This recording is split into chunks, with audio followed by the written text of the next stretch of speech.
Today I'm going to be showing you how to create clipping masks in Photoshop, really basic stuff. It only takes like 2 or 3 minutes and you'll pretty much be a master at it. I can go into advanced stuff later on in another video, but for now it's just basic clip masking. So thanks for tuning in, and let's get into it.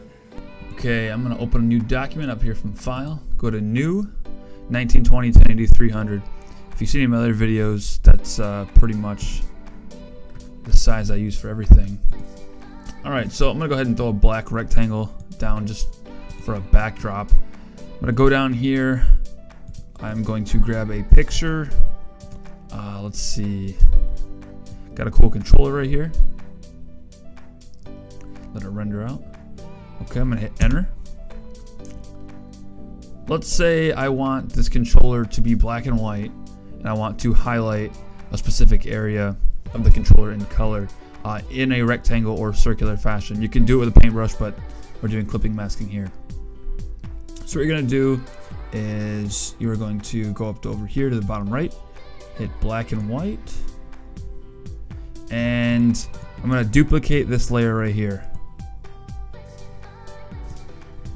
Okay. You're going to right click black and white and hit create clipping mask. What that does is that only applies the black and white to the top picture. Obviously you can't see the bottom one because it's below it. Now bring this bottom picture, the one you duplicated, up to the top, and we are going to create a rounded rectangle.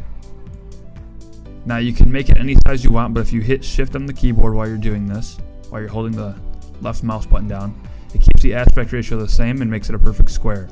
So let's go ahead and do that. What you're going to do now is you're going to grab this rectangle, move it below the layer you duplicated. You're going to right click the layer you duplicated and hit create clipping mask. Now you have this rectangle you can drag around anywhere, and it makes only the rectangular area color, which is kind of cool.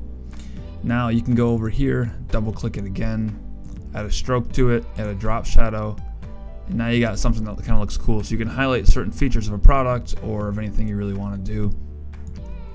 Let's go ahead and turn all those off. I'll group them together, and I will show you another way to do it. Let's get a different picture. Let's get this Xbox One controller. Render out for a second. These are quite large files. So what I like to do is make this full screen.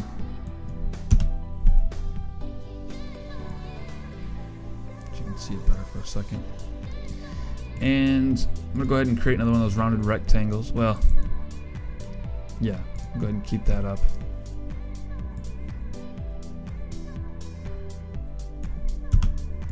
And you can really do it with anything. I'm gonna duplicate this layer again.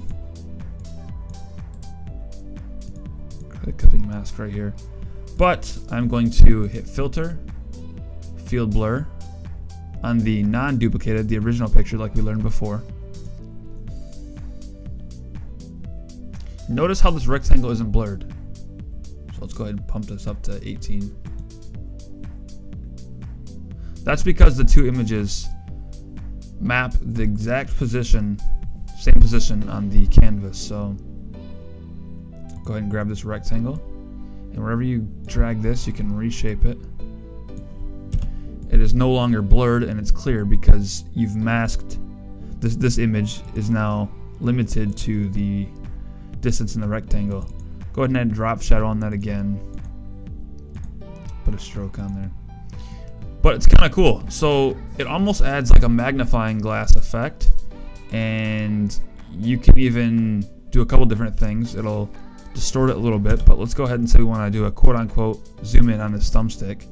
You can grab this layer, which is the picture you grabbed before, hold shift on the keyboard so you don't distort it, and go ahead and drag in and make it bigger. It's actually the wrong thumbstick, so we'll go back to this one. But it almost looks like you're doing a sort of zooming effect. You see what I mean? Go over to the D-pad over here, and it zooms in. Same with the thumbstick, the buttons, anything you want. So kind of adds a cool magnifying glass effect. Tons of different stuff you can do with this tool. Very, very useful. I use it almost every single day in graphics I make. Alright, I hope that was enough to show you how to do clipping masks. Basic. I'll do a more advanced tutorial later on. Thanks for watching, and I will see you in the next video.